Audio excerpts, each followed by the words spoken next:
Hello, everyone. Welcome back to Streaming Alchemy. I'm John Mahoney, and on today's show, we're going to take a look at how to use scripting to create a flexible and dynamic multi-view in vMix. But before we get to that, I'd like to invite everybody, if you have any questions or direction you'd like us to go with the show, just post them in the comments and we'll try to take care of it right here on air. Also, if you'd like to join us live on air, we do have a link in the show notes, which will let you call in and be a participant here on the show.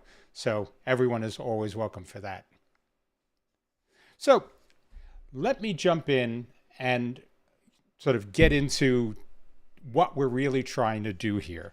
One of the things that is become apparent, and this is especially true in the event space where there are dozens potentially of input sources people have to deal with, panels of remote guests, local talent, slides, other types of crowd shots, things of that sort. You don't necessarily have enough multi-view slots inside of vMix to cover all the things that you'd want to see. And so that's something that a few people have mentioned to me, and one person actually came and asked if there's any way you could use scripting to sort of address this in an intelligent way. So that's what we're going to do on today's show. We're going to look at how to create this sort of from the ground up. So a good place to start with this is let's actually look at what we have inside of vMix. So in vMix, you essentially there's two different multi-views you have. So let me sort of jump over here and I'll toggle between the options here. So in one case, you can have the 16 slot multi-view, which is what we're showing here, with slots 1 and 2 taken up by preview and program. So 14 additional video slots you can use. The other is, let's see if I can assign this. The other is this over here, which has sort of a big preview and program, and then 8 slots that are available underneath it. Now, there are others that you can sort of customize, but these are the two main ones and really represent exactly what you can get inside of vMix. So we wanted to do something a little bit different. So let me show you what we put together here for this show. And that is a multi-view that has 16 fully configurable slots. When a guest is in one of these slots is assigned to preview or to program, you will see that you have a border around them with their name highlighted inside of a color bar, either green for preview or red for program.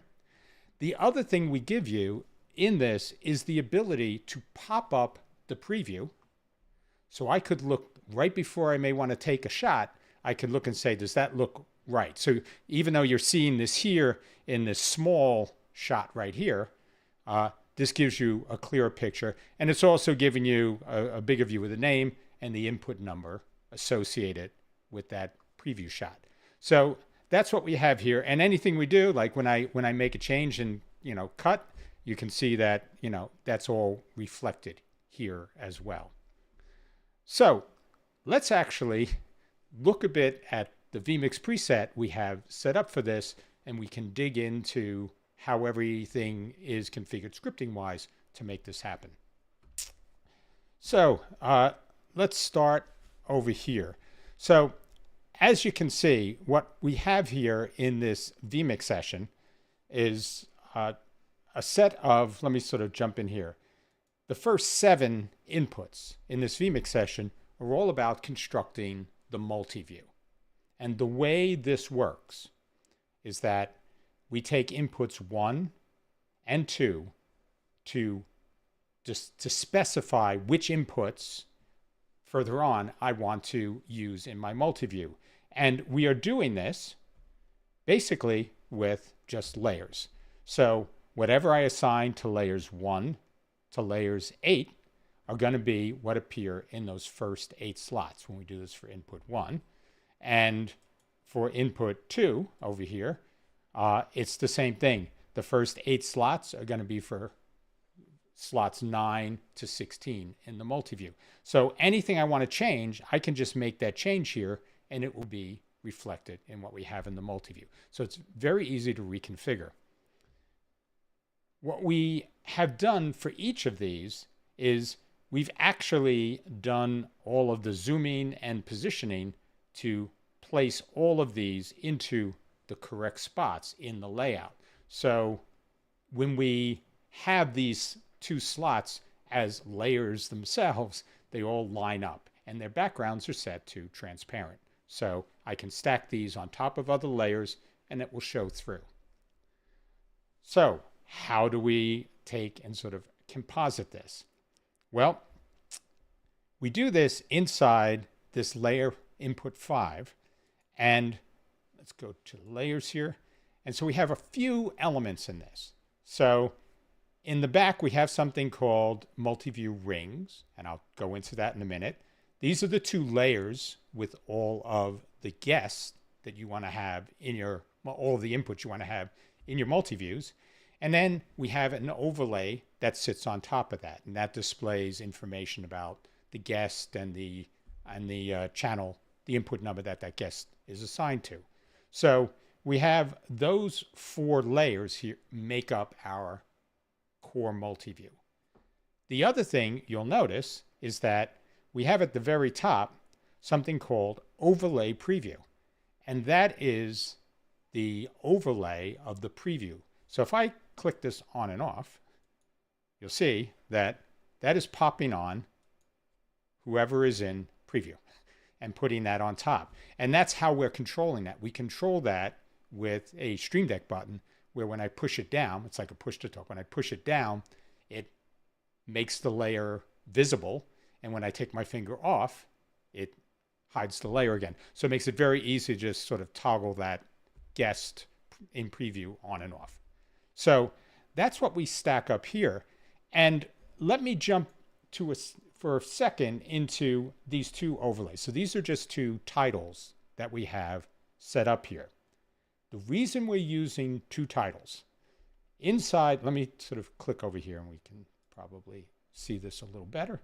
So what we have here is a title where these are cutouts. So that's where the guest videos will show through. The input videos will show through. And I have a number and the title of the input for each one of these slots. And I'm pulling those out of the inputs themselves. So if I change something, that information will change dynamically. But one of the things we found there wasn't an easy way to do, at least not an obvious way to do, is if we put a border around one of these videos, one of the input videos of the inputs, there's no way to change the color of that. So what we ended up doing is when we stack this on the top, we actually have something that sits behind it, which is this MV ring. And if you look here, when I sort of put this in here, that's just sort of a red square. The way this works is that sits behind the input video for this, fits inside there. So there's a little ring of this, of the whole border of this is sticking out and is red. So you see the guest video, the slightly larger box, which is the color red or green for preview or program, or it goes back to black if it's neither.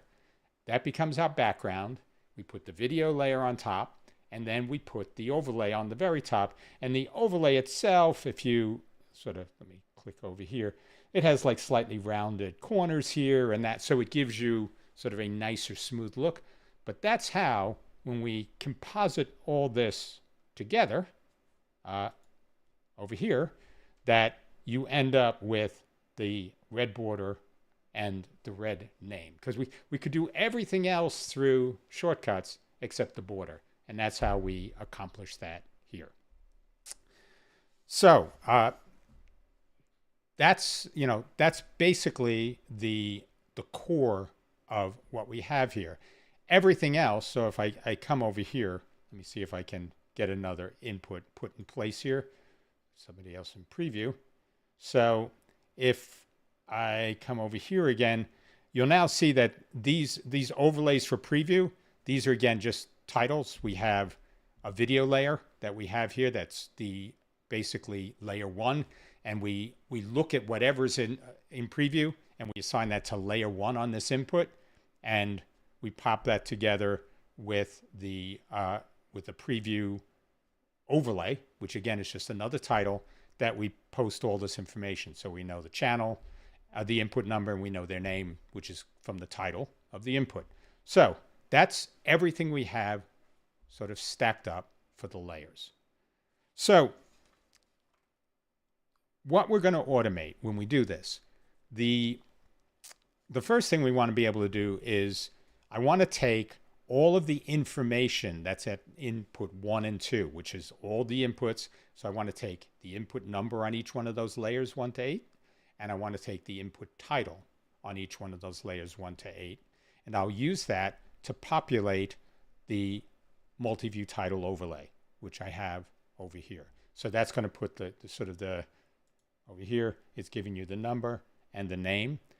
We are also looking for who's in preview and program, and we're using that to assign coloring to the outlines and the text boxes that we have set up.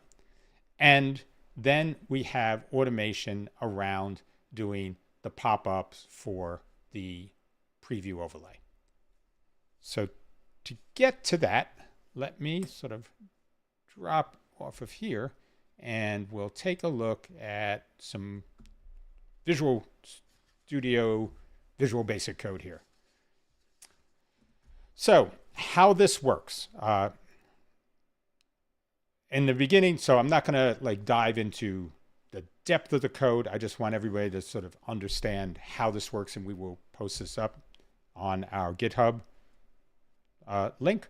So we basically start by defining all the input numbers that we're going to use for, these are the two inputs for the multi-views 1 to 8, 9 to 16. And then we just go through for each one of the inputs that we described when we said how we laid out the multi-view. We are then doing all the things we need to pull the data out of vMix. And just so we are clear, we're still working with that same vMix XML. And so we'll get to how we handle that in a moment. But all of these things here are just all the initialization that we have to do to get set up, both with vMix and with all the things we're going to use to populate the titles. And at the end, what we're going to do is we're going to go in and we're going to start a loop. This while true is right here. So this loop is basically going to have this script continue to run in the background. And every time there's a change, something different happens. It senses it and redraws the multi-view. So we start out with this sitting at true. And the first thing we have to do is we load the vMix XML. And we're going to look for who's the active input and who's the active preview. So who's the active program and the active preview here. So we're just pulling that out. Those are stored in the XML. And so we pull those out and assign those here. And then the first thing we're going to do is we're going to take and we're going to assign the input that's the preview. We're going to assign that to that preview overlay that we're making for our multi-view. So we just said layer 1 is that preview. So we're taking whatever this preview input is and we're assigning it to layer 1 inside of our preview overlay input, which is, so that's what we're doing to get that to happen. So that's the automation. So this is sitting in the background, and whenever the preview contents change, the overlay will dynamically change in this loop. So after we have that, the next thing we're going to do is we're going to start to pull out what's in these two overlays. Basically, what are in the layers in those first two inputs that we have. And those inputs are called overlays inside the XML. So let me just jump right here. I got this sort of sitting over here, which should make it pretty handy. So this is the XML that we're working with. And you can see this is our first input, input 1, and it's called MV 1 to 8, the multi-view 1 to 8 guest. And you can see here that under this input, all these layers are listed as something called an overlay. So that's how it's described in the XML inside of vMix. And so what we have to do is we have to go to each one of these inputs, find out the list of overlays, and we have information there we want. Specifically, we have the key of the input that's associated with that layer. And that allows us now to go and pull out all the information, because we find the overlay and go to the key, go to the input with using the key to pull out the title and the number. So that's all in here. And this is what we're pulling out. And the way we're doing that is we're doing a node list, which we've talked about in the past. So I'm not going to, again, go into detail here, but we're just going in and saying, come and get the node list for MV01 to 8 and for MV09 16. And that gives us all of the overlays associated with each of those two inputs. So now we have all the information sitting here. Now we're going to get the count of the layers. And this is, conceptually, this is important because what we're doing, we're using 8 of those inputs. So the first 8 of those layers for the inputs that are in each one of the multiviews, the first 8 and the next 8. But you can actually have a blank input. So you could turn around and say, I don't want anything in the first 3 slots of my my multiview, and I'm just going to have those blank. So we can come back and say, if that's the case, because there's no the first 3 slots are there, our number of nodes, the number of overlay nodes is going to be 5, because there's the first 3 we left blank and then we have 5. So we have to know that, because when we go through this, we're going to have to handle these blanks as well. So if you don't want something there, you don't have to put something there. And so that's what we're getting here. So we're getting the count of layers. Typically it should be 8 for each, but it doesn't have to be.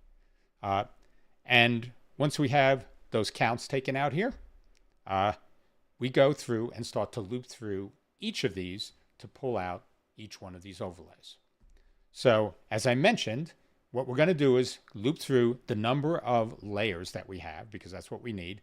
And so as long, we'll sort of count down as we loop through these layers in this while loop here.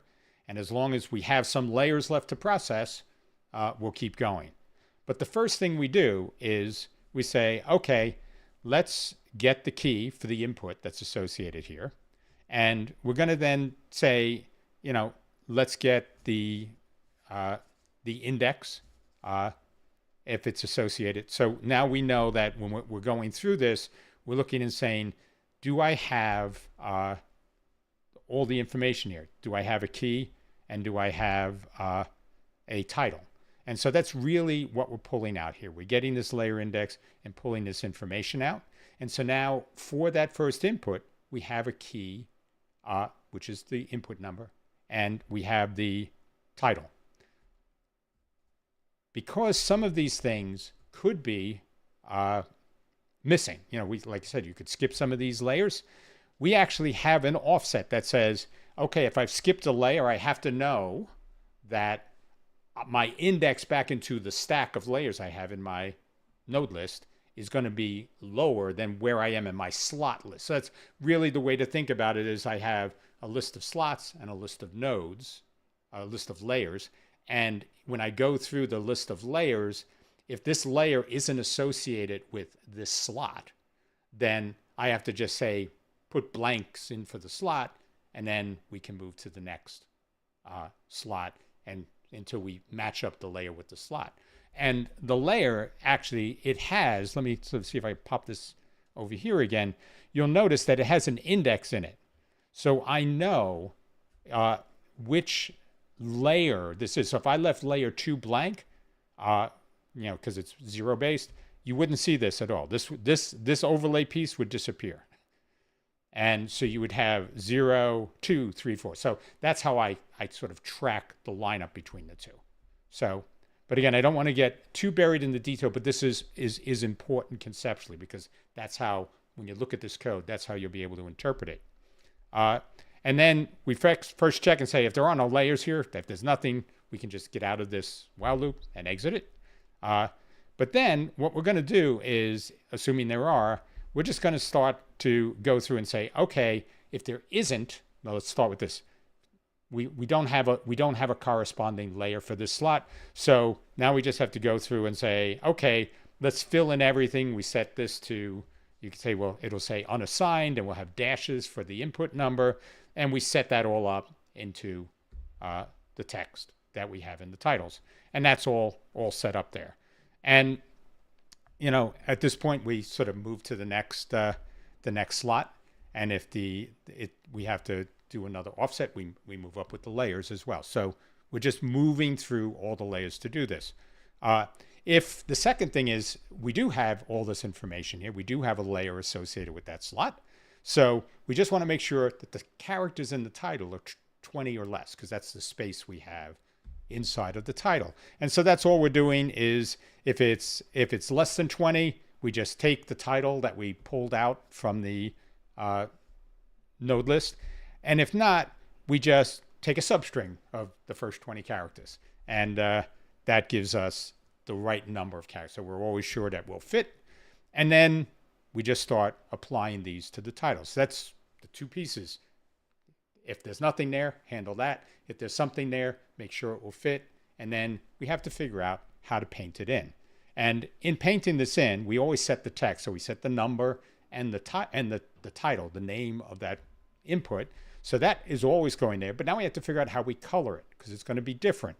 So if this is the active input, which means it's the program, the input associated with program out, then we use one whole set of coloring. So this is going to do more of a red color for everything. And we're coloring both the box that the text is in, because if you remember, it's a sort of inverted white text with a red background.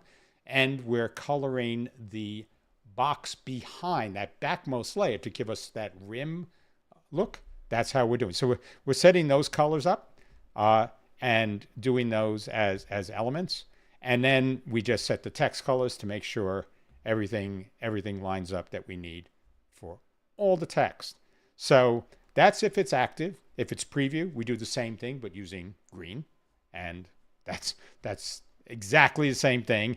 And then otherwise, if it's just a regular input being displayed in either program or preview, then we just go and set everything to the default colors. So sort of a grayish background for everything and white text, and we print that out. So that's basically what we do. So we did all of this for 1 to 8, and then we're going to do that for the next group identically for 9 to 16.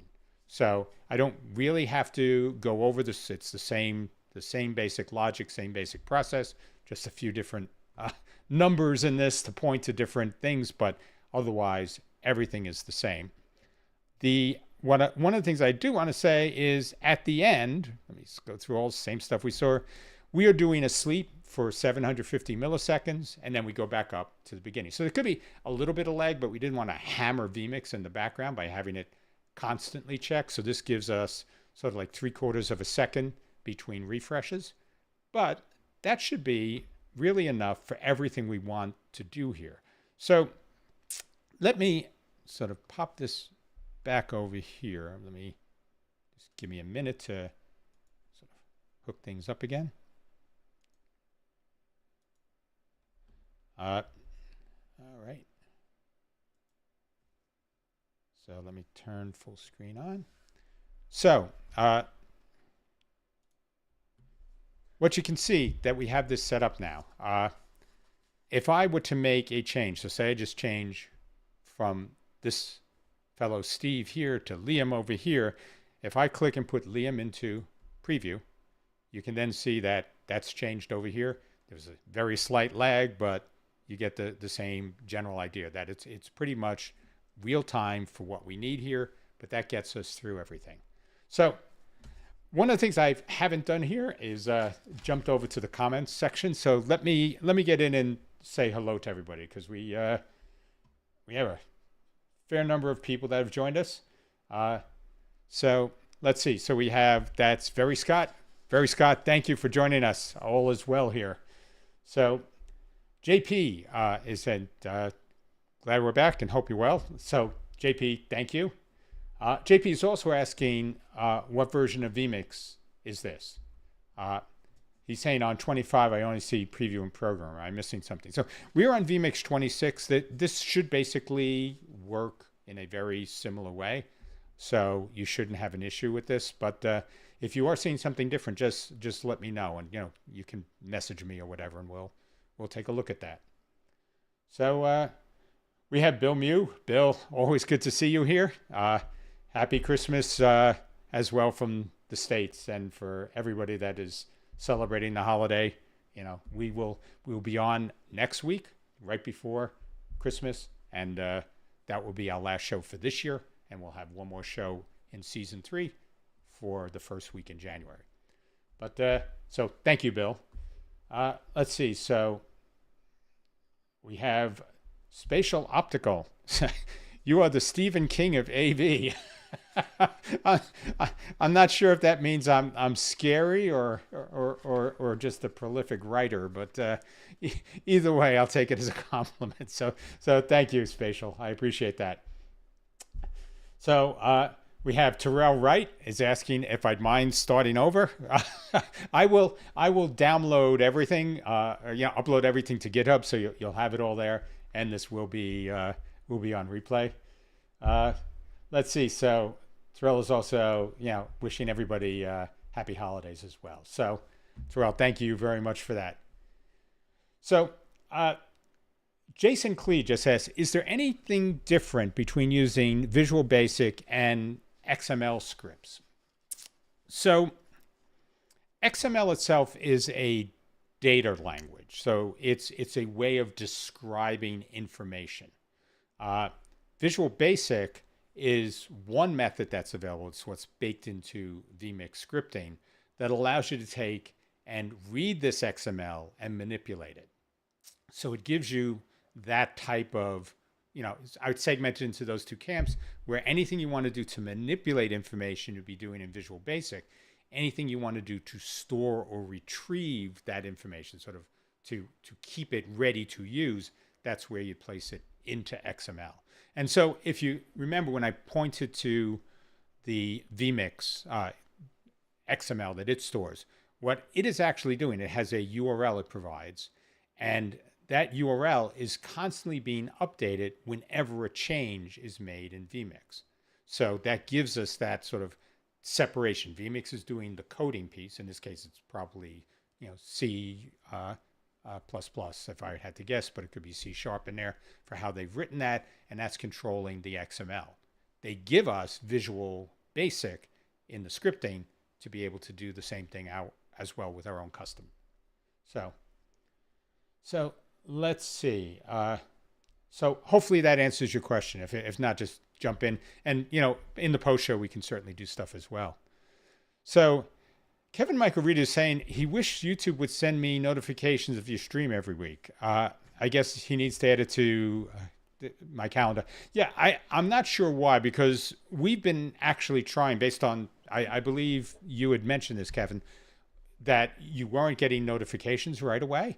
And so we've actually started to post the show probably over an hour in advance. So we put it into YouTube as a scheduled show, and it should, for everybody subscribed, sort of come out as a notice. I'm apologizing in advance if it doesn't, because it's something we'll also look on and see if there's anything we can do from our end to make that work more efficiently. But I think this is sort of the mystic YouTube gods decide how this stuff gets routed. So I apologize, but that's probably going to be as good as we can do at this point. So Ethan Walker, Ethan, thank you for joining us. He's saying, I assume you could also do this for Mix 2 with different colors fairly easily. So I don't want to confuse the mixes with the multi-views. So if we wanted to know who was in Mix 2, I'd actually have to look to see what information is available there when I set that up. I may have to know the input number. Then I could obviously pull the information out of that. from the XML. But if I didn't, I'm not sure if vMix indicates that there's another mix and gives me a tool to do. I'd have to look that up. I haven't actually tried, but that's definitely something I would take a look at. So thank you for asking. I love questions on things that I haven't thought of. So this is always gives me something else to dive into. So Jason Klee is saying, love your videos. Would like to have a small technical video more in depth with scripting and syntax for vMix. Okay, that's interesting. If there are more of you who would like us to do sort of a Visual Basic primer for stuff with scripting, please just let us know, because we're definitely looking, for our next season to try and address some of the things that we think we haven't been able to cover well in the past. So that could definitely be something, if everybody generally has an interest in that, that would be something we'd be happy to do as well. And I'm coming back to this mainly because in next season, we're also going to be doing a lot more with TriCaster as well as vMix. So we're going to be doing stuff with Node.js as well. And if you haven't looked at Node.js, we've done some shows on it in the past, but it gives you a lot of capabilities that you can't get with vMix, with Visual Studio, with Visual Basic under vMix, sort of in their scripting. And primarily vMix, sort of because it's encapsulating this Visual Basic code, you can't do things like set up functions and create libraries and other stuff. You can do all that with Node.js, and you still have the same access to the XML and to control all the shortcuts and everything else. But the advantage Node.js has is it runs outside of vMix. So that means I could have a separate box that's controlling vMix, my TriCaster, OBS, changing things on Companion. So you could sort of, work with things across platforms. And I think that is really a big space that the production industry will be heading. It's that I'll be using different tools for different things, and they could be running on different boxes or running on the same box, but it's different applications, and leveraging that. So if this is something that you guys would be interested in, just let me know, and we'll definitely work that into our editorial calendar for season 4 here. Thank you. Let's see. So Spatial is saying he gets the message and asks it to notify me, and he says he's always getting notified. So he's asking if we would consider broadcast on Rumble, because it gives the option to send emails and push notifications. I would certainly do that. The one challenge is that I don't have a way easily to pull comments off of Rumble. So if you're watching on Rumble and you comment, I'm not sure I'd be able to see that, because right now we're using, the vMix Social for pulling in the comments, and that does Facebook and YouTube. I don't know if there's an easy way to pull in Rumble, but I will talk to my technical brains on this side and see what we could put together. But I'm definitely open to doing that, to going on other platforms as well.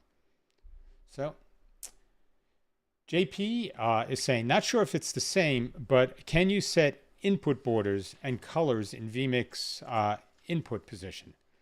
So let's actually, that's a good thing. So let's actually pull up this screen here, see if we can jump over to here.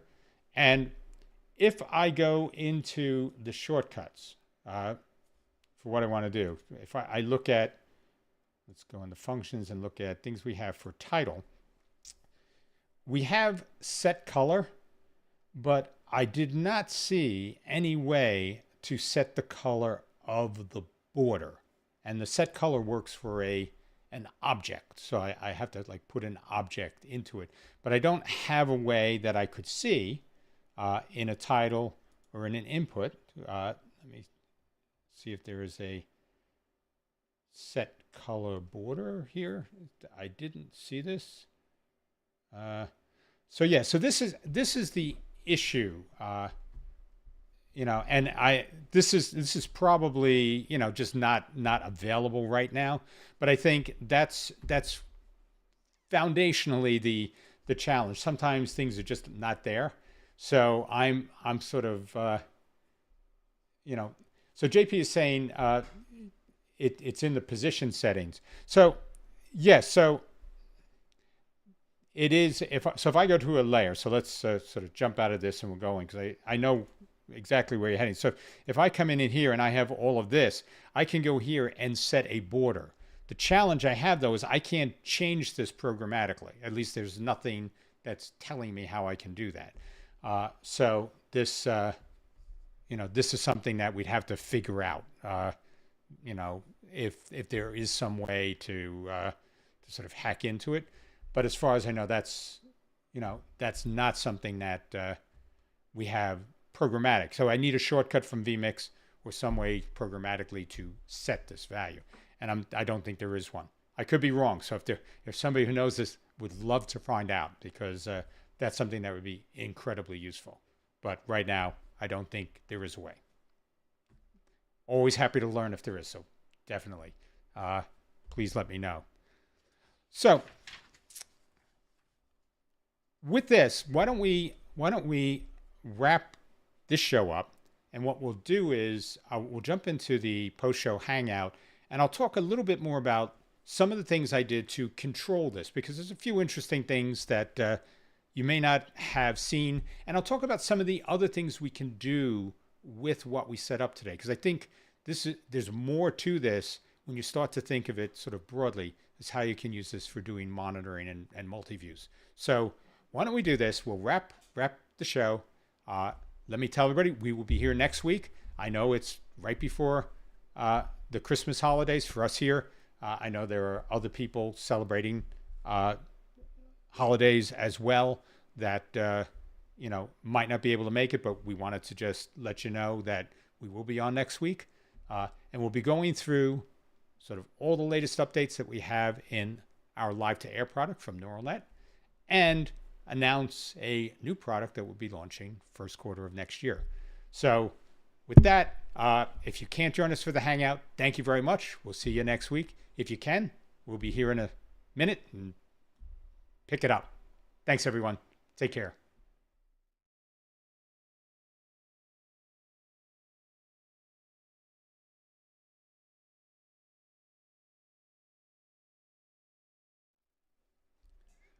All right, everybody, welcome back. So, a few things for this. First, one of the things that you get when you set up these types of multi-views, where you sort of construct it, where you construct it yourself, is that you can create any type of layout at all that you want. So, I mean, I set this up where it was sort of 4x4 with boxes, but say you wanted to do stuff where these are all my remote live to air callers, and these are all my guests, and set different multi-views up, you could do that and have those line up with those multi-views. So JP saying that Rumble is IP blocked and they don't get it in South Africa. Yeah, it is always a challenge globally, because I know that not everything regionally is available, and there are filters that can be put on in different regions or countries that are specific, which could cause certain things not to work as we'd like. So we would certainly continue broadcasting on both Facebook and YouTube for as long as they're open to having us broadcast on them. This is something we definitely enjoy, and we have really good communities here. But if there are other platforms, we could add them, but we certainly wouldn't take away anything we're already on. We're not sort of moving away from anything. So, I mean, because there's that, and there's Twitch, which is the other one that people have talked to us about.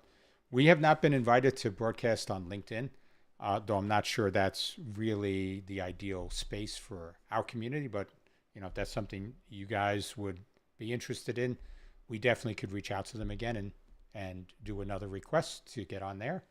But so yeah, but do not worry. We will always maintain multiple footprints, and hopefully anybody that wants to get to watch the show will be able to see it. But as I mentioned, it's the comments, because I think what makes this show so much fun for myself is the interaction, that we're actually having a conversation around these topics that we cover, and that is incredibly gratifying.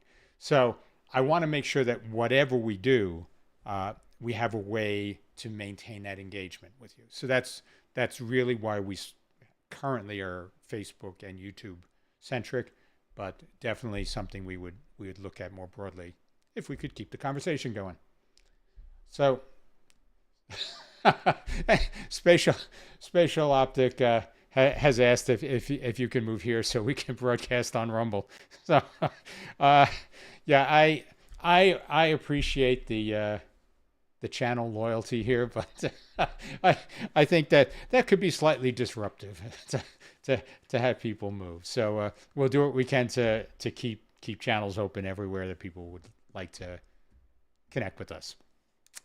So let me talk a little bit about what we did to set this up. So we originally started with, when we set this up, with sending this out as an NDI output too. But then as I started to think about it, one of the things you get with the vMix MULTIVIEWs, actually, let me see if we could, and I know I'm driving my TD crazy, but I want to switch over to the vMix screen again so I could show a little bit up here. Right now, the way we're sending this output is through something called full screen.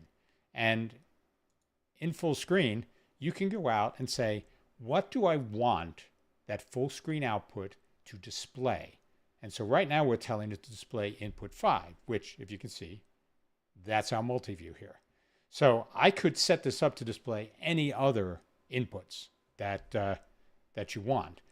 But, you know, this means that in addition to just saying I want to put whatever multi-view, you know, vMix has set up, I can now create my own multi-views. So that's the first thing to consider. So you can have, because this is vMix 4K, so you can actually, let me sort of jump while we're here, because we'll sort of move through some stuff. Let's see, go to settings. You can actually set up 2 different full screens as well. And the way you set up a full screen, if you look here, you pick what display output on your graphics card you want to use. So this means that I can actually use 2 outputs on a graphics card. So if I had a 4 output graphics card, I could use one for my you know, main control panel, one for my audio, and then I have 2 more that I could use for full screen 1 and full screen 2. And then I can do any type of assignment to there I want. So that's, as you think about this now, this means that I could leverage the full screen capability where I'm not using up any of my outputs for this, but use this now inside of this traditional vMix with right out to monitors. So that's the first thing. The second thing, which I wanted to, this is the real reason I did the push button to pop up the overlay of the preview. You can take in this and really do anything you want to the input layers for the multi-view. So when I'm describing sort of what I have over here on these multi-views coming out, I could go and say, if I change the inputs, the layers on input 1 or the layers on input 2, I could swap these around to anything I want. So not only can I change sort of the structure, so if I wanted to have, let me have an input that's structured around my remote guest, and that's all that's on there, maybe some other statistical information, things I may be interested in. I could actually take and create a multi-view that has that, but by changing the input assigned to that multi-view, I can swap between different multi-views. So using that one multi-view, I now could either repopulate it, put all different guests in. So I could go and say, these are my first 9 guests. Say I wanted bigger blocks. This is my first 9 guests, my first 9 inputs, my next 9 inputs, my next 9 inputs, and have those all set up. You could do that now all through scripting. So this makes it very easy for you to take one multi-view and use it for multiple purposes. So as you're doing this, you not only just get to sort of roll your own and how it looks, but now you can use that to repopulate it. And to change, by changing the input that you're sending out that multi-view, you could restructure it. Turn around and say, okay, have something that looks totally different now because this one's going to have clocks and other statistical information as well as inputs. This one's just going to have live cameras. So things you want to do, you can have all that stuff now. Think about this more broadly as you start to look at what you want to do on the scripting side, because it really becomes a very, very powerful tool overall. So let's see. What else do we have? So John Simon. John, welcome. Thank you for being here. He says, I can get the comments from Rumble via Social Ninja, but he says he's not a fan of Rumble. Yeah, I think, everybody has a sort of a social space that they are going to be most comfortable with. I think what's most important for us is to be able to get the comments programmatically. So I could definitely look into what we could do with Social Ninja and see if that would be something we could pull up into, the lower thirds that we want to do. Because, we want when you post something for us to be able to easily put that up and make that visible. So definitely look into this.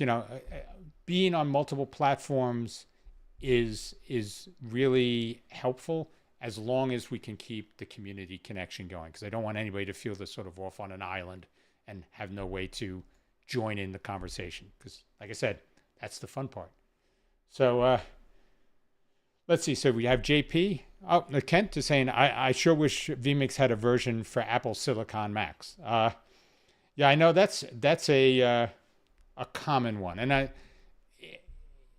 I understand. I understand the reasoning why. I mean, they are built around sort of a Microsoft-based code framework, so they're going to be using probably CUDA for NVIDIA. So it has an NVIDIA specific side, which is definitely distinct from Metal, which is the Apple framework for GPU functionality, and they are also using DirectX, and there isn't a DirectX on Mac that's available, but never say never. I mean, those M family Apple Silicon units are incredibly powerful and do some amazing things. So maybe there will be enough of a push to get there. So we are certainly paying attention to that with live to air. So we know that there's opportunity there. So even though it's something you just can't jump to directly and sort of say, yep, I can move a lot of code over, I think there are a lot of compelling reasons. So JP is saying, are you green screening or is the image behind us live? The image behind me is live. So actually, let me see. We have a couple of the camera shots here, so you can see that's one over here. This is the shoulder over here. So yeah, this is definitely a live set that we're working on. So a lot of advantages to green screen, but there's also some setup things. So definitely understand that can be a challenge. But green screening is something we're going to dig into a little bit more next season as well. So hopefully there'll be some stuff we can do with that as well, and show you some of that what we have planned there. So JP is saying, how do you set the multi-view as an input? Okay, so let's switch over to vMix over here. So when you come up to, if you see up here at the top where it's full screen, I can turn this on and off, and that will just turn on what I have for my, whether that multi-view is coming out the monitor or not. So when you come down here, it's saying what display do I have, because you have display 1 and display 2, which you can use. Then you have this pop out that has a list of all of the inputs that you can have. So I could switch this between input 5, and that's the vMix MULTIVIEW, which is, listed over here as their multi-view, or I could have it be the actual output that we're sending here. So you could do all these things, and this is controllable via shortcuts. So that's why I actually have the ability to turn full screen on and off, which is the multi-view, and then to pick different inputs for the multi-view. So that is a short. It's actually, since we're here, let me just pull it up for you to see, because it's if I go over to shortcuts here and start here and just sort of, so you can come here and this just gives you the ability to toggle on the full screen. So that's the first one. And so I just have that set to one of my Stream Deck keys. The other one though, which is interesting, it's a little bit different, is that you can turn around and say, I want to set the output on the full screen. And now I can go and say, which input do I want to send out? Or you can tell it, I want you to send out the vMix MULTIVIEW, whatever that is. So that just says, this is what I can be sending out of my full screen output. And so this allows me, when I have this set up and I put in this value multi-view, it's ignoring what's up here and it's just sending the vMix full screen.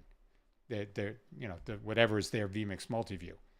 But the other one I have is to set it to our multi-view that we have set up. We have it set up to input 5, and I set the value to input. So this is how I can control that. And so this allows me, now for this, I have a very easy way to jump between different multi-views going out my multi-view path.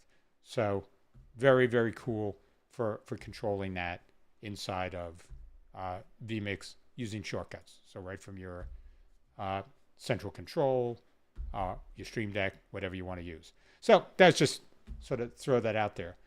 But so JP, let's see. He's saying you have the multi-view as an input below your preview and program window. So, okay, so the way what you're looking at here, we don't have program and preview set up in our multi-view. So let me see if I can.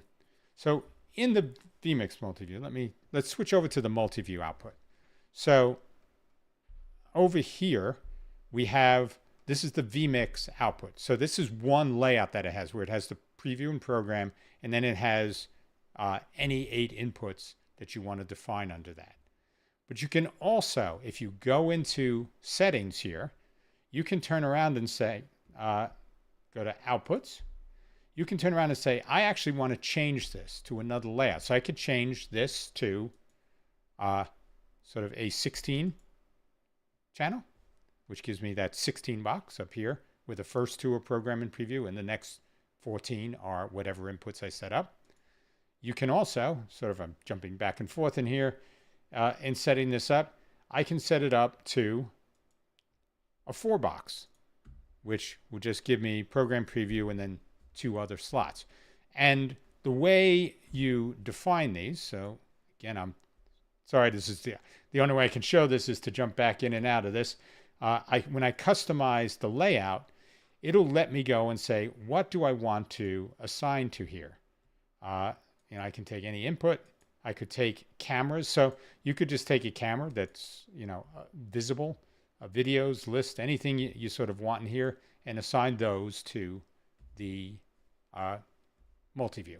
So this is how you do it. So, when I set these up and you go in to customize the layout, now I have, these are the 14 controllable inputs that I have after program and preview. And, it gives you a few little things you can do for what you want to show, like you want to put things on the labels on the top or the bottom. And, do you want, to show input numbers or the names. So it's simple things that are in here for customization. But that's what vMix gives you. And the fact is, because I can switch between this or into my my own input, which is what we did when we went down to sort of the core, where I could go here and say, okay, I just want to assign a different input. to any of these. That's sort of over here. This lets me go and say, okay, I can just go now and put this back to input 5 or pick any other one, and I can do this also automation. So hopefully that sort of clears out what you get inside of vMix, but then the ability when you build them yourself, how to put that together. So yeah, so you have the multi-view as an input below your preview and program. And it's sort of, this here is just your input. So it's showing you whatever inputs you have, and you can break things down this way.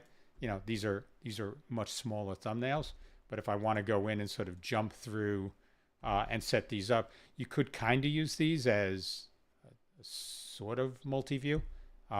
You can control the sizes of these, so that's something you could make them a little bit bigger if you wanted to. So, I mean, it's another way to do it if you wanted to do that there.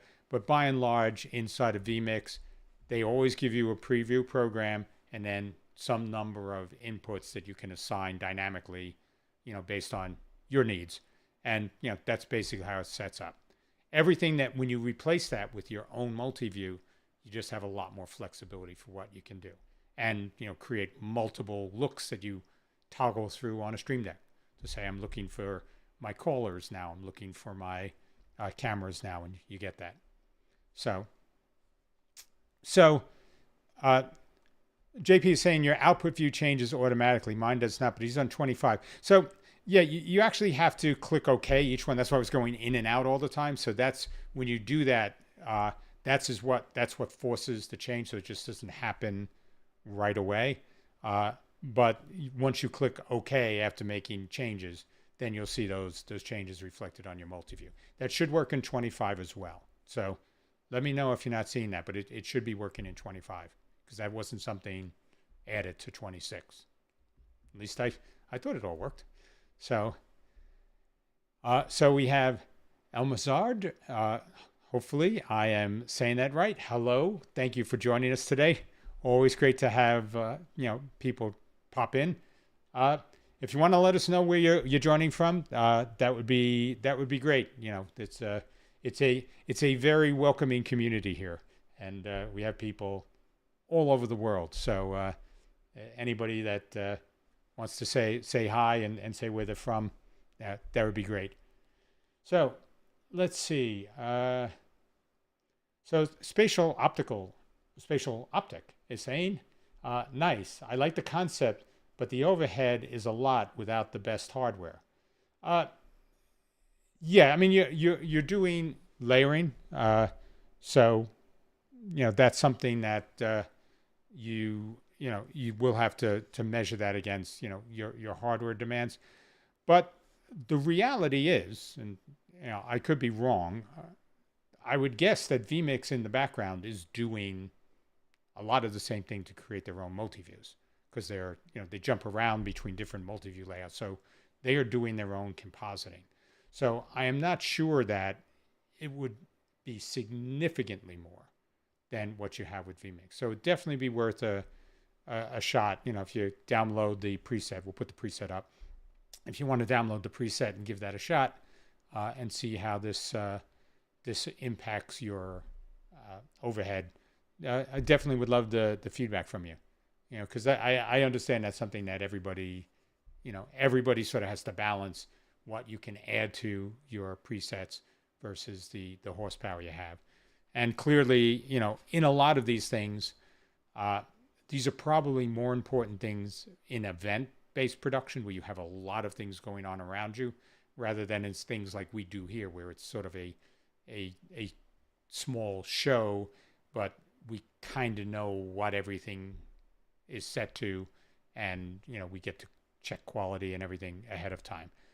We have fixed camera shots and things like that. So yeah, it's probably, it may not be worth for the way you set things up, Battle, but it could be certainly based on certain types of productions, a handy tool to have. All right, so do we have anything else? Anything I might have missed here? I think we probably covered everything, but this is something to just keep in mind as we talked about a lot of stuff. The other thing that you can use this for, which is, even though we set this up all around multi-views, you have two outputs that could be coming out of your graphics card, and you could put little converters on those to convert those to NDI. So you can effectively get two additional NDI outputs out of vMix for things like this. So if you wanted to have certain outputs that could get routed, certain I mean, because you saw how we set this up with the all the layers here, you could turn around and have this working with a multi-box shot with 3 guests and a host, and set all that up inside a title, and do everything there. So there's a lot you can do with these in addition to multi-views. So if you needed to get that, you sort of have your primary program out, you have 3 additional outputs in 4K, and you have these 2 others, that sort of gives you 5 additional NDI outputs that you could use with a little extra external hardware. So something else to keep in mind.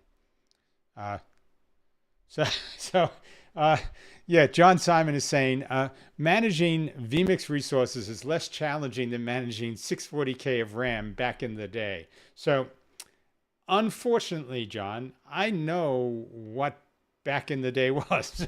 So yes, if you had the original IBM PCs, which had 640 meg of memory in them, and you actually had Bill Gates saying he couldn't picture what people would use more than 640K of RAM for. So it's yeah, like to me, like I think I just made a mistake. I said 640 meg. It's 640K. So that's 1,000. So you couldn't even load one MP3 file in that. You could get like a 20% of an MP3 file in there or something. So it was just ridiculously small. But I'm just aging myself to say, yeah, I know exactly what you mean. So JP saying the layout does not change for him in 25, even when clicking OK. So he says, maybe my mistake. Let's, JP, why don't we could take this offline if you want, and I'd be happy to take a look and see if there's something I can see with how you have things set up. So certainly, the other thing is I will be putting this up on GitHub, so you'll be able to take our preset here, load that, and see if there's anything behaving differently for you when you do it. So hopefully we'll get to figure that out. All right then. So I think we are probably coming to a good wrap point here. So I want to thank everybody for hanging out for the post show. And if you are interested in anything particular for next season, please just, you can message me in Facebook. You can send stuff to John at streamingalchemy.tv. That will get to me here. And with any thoughts or suggestions, I know that we're constantly trying to look to the future and doing things more in touch with what you want. But hopefully this is this was useful, and next season your suggestions will certainly help us. So JP, yeah, I mean, we definitely want to help you here. So if there is anything we could do, just reach out. All right, everyone. I think we're good here now. I haven't seen any more questions pop up. So why don't we call it for a wrap? I will see everybody next week, right before what we celebrate here at the studio here for Christmas. But hopefully we will get to see most of you then. So take care.